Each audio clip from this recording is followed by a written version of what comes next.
Hey guys, it's Teese, and I am back to tell you that I have another Wattpad video book review for you. Sorry to say that it took so long to get it out, and I'm sorry to say that I have to use the live version of YouTube. Apparently, me uploading videos wasn't going so well. Everything was coming out pixely, so I just restarted. And now I'm going to tell you straight up why I came on today. So, due to my work with the Writer's Corner account on Wattpad, I was asked to review a book by the name of The First 30 Days. And it is by a user, I think her real name is Laura, but she goes by the username Haven84. And I'm pleasantly surprised. Normally when you read books on Wattpad, it's not exactly what you wanted, but this zombie novel really hit all the right points. First of all, let me say that it doesn't start off like a zombie novel. You don't exactly get thrust into knowing that you're going to be reading a zombie novel. All you have is the cover, which is really nicely done. It's, it gives you a lot of character. You know that it's going to be zombies, but then at the same time, you want to know what approach you're getting. So the approach that the was a bit of humor to start it off. And literally to start, this entire thing was all about a kid and snot running down from her nose. Like the first 3 or 4 paragraphs was just that one kid and the description of snot. And the descriptions themselves are so vivid, and she wrote it so well that it really is a great opener for whatever novel. I mean, not necessarily snot, but the way that Haven84 approached it and the way that she, really sold it to us, you really want to know what's going on with that green slime. And at first you think, because it's a zombie novel, that the slime is just, that full-on punch of zombie action, but it's really just snot. So I'll just read a small piece of it to give you a taste, I'll say. It's not a great word to use, but I'll say taste. Okay, the oblivious mother was at the other end of the cart, throwing groceries onto the belt as fast as her arms would move. Strapped into the seat, the blonde-haired toddler clutched a stuffed pink elephant missing an eye and watched me with equal fascination as I showed her. Big blue eyes lit up with curiosity when I shifted my overloaded shopping basket to my other hand. The thick snot inched closer to her upper lip. I eyed it, not sure if I should say something to the mom. Moms don't like unsolicited advice, right? Especially from 20-year-olds who have never changed a diaper in their life. My inner conflict was solved when the girl's tongue swept out and the green streak disappeared. Yes, she ate the snot. Not the focus of the story, but like I said, an amazing opener which seriously hooked me. From the time I read that, I was laughing, I was disgusted, I was intrigued, and I kept reading. Now, I'm not sure if the thumbnail showed up, but I did have a thumbnail ready. My tag for this book is "The flu shot has never been scarier," because seriously, it never has. Now, everybody complains, at least I complain every year, that I don't want a flu shot, because when I do get a flu shot, I end up being sick for the entire freaking year. Like, I get the cold like January, February, March, April, like throughout the entire year. Every month I'm sick when I get a flu shot. So I stay away from it. So when I started reading this book and there was mention of a flu shot, immediately I was like, that's the kicker. Like, we've seen so many different takes on the zombie apocalypse. Like, you had that went bad, or food that had a pesticide in it that people ate and now they want brains. You've got what weird vaccines that they use as experiments and then everything went wrong. But in this one, it's really simple. It's just the freaking flu shot.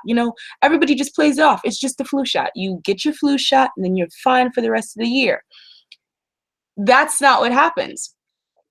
So we have the girl in the supermarket after the very vivid snot description, and she's wondering and she's waiting and she's online and she's like, well, should I get my flu shot? And she turns around and, she notices that the place is packed to the brim, like wall to wall packed with people. So she's just like, forget it. I'll get it another day. I'm not going to get sick overnight and die.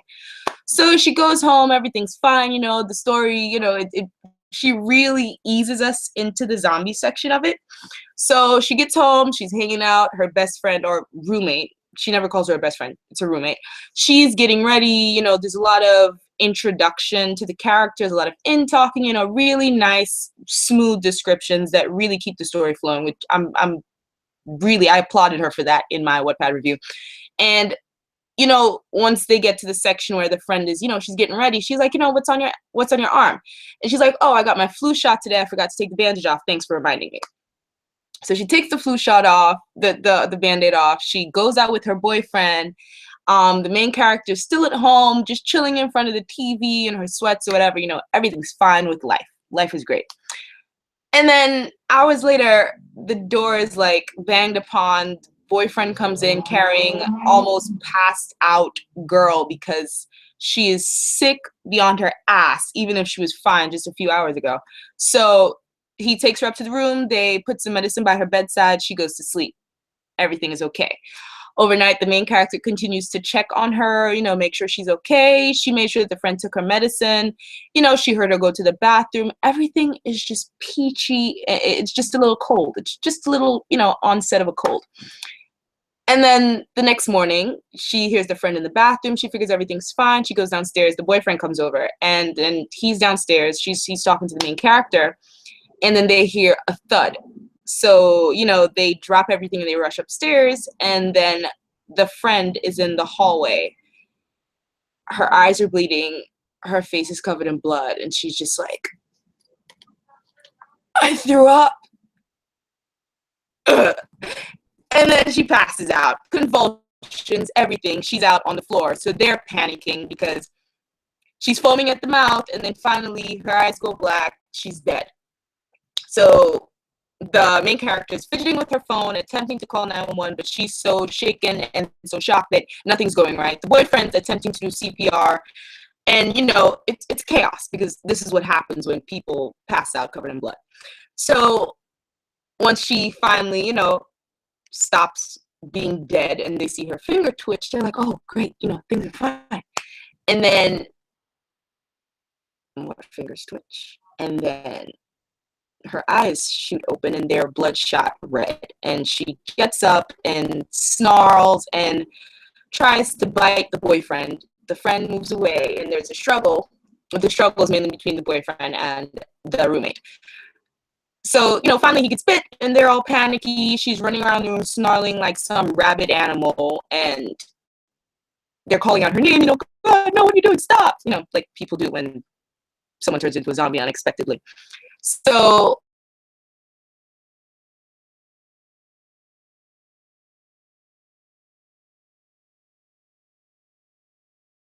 slowly, because she's fortunately gone unnoticed by this zombie creature who used to be her roommate. And she stumbles into the bathroom, which is, down the hall. And as she goes to the bathroom, the roommate is chasing her, but she's fast. Luckily, she makes it to the bathroom, which was open, and then she kicks the door shut because she slipped and fell and rolled around in blood. Now I just gave you a really nice description of like the first 2 chapters because that's what happens in there, and that's not the whole book. I'm right now up to chapter 13, which I'm really mad I had to stop, but I just had to do this review. The story is really gripping. And the way they do it, like it's called The First 30 Days. Each chapter is like another day. So the first few chapters are chronicling the main character. She's been stuck in a bathroom. She can't leave. Then the boyfriend ends up turning into a zombie. But like I said, nobody actually says that it's the flu shot. But, the flu shot has never been scarier.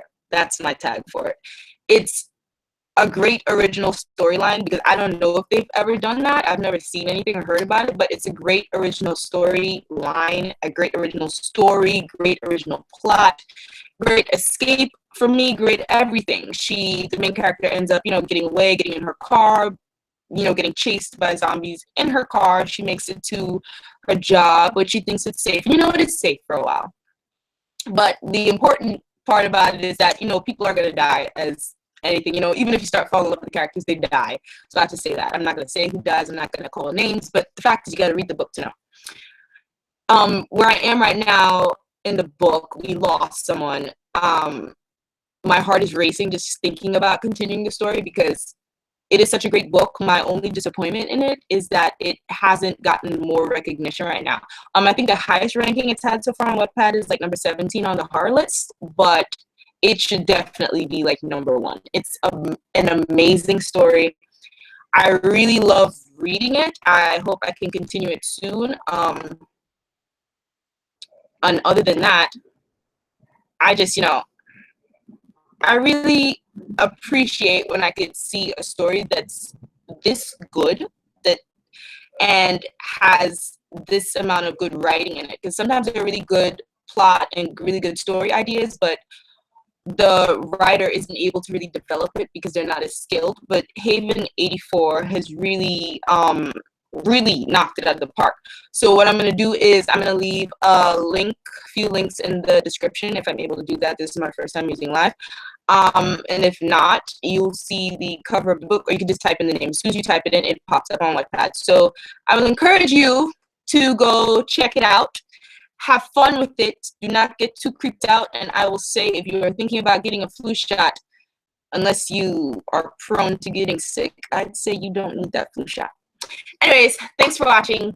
Bye.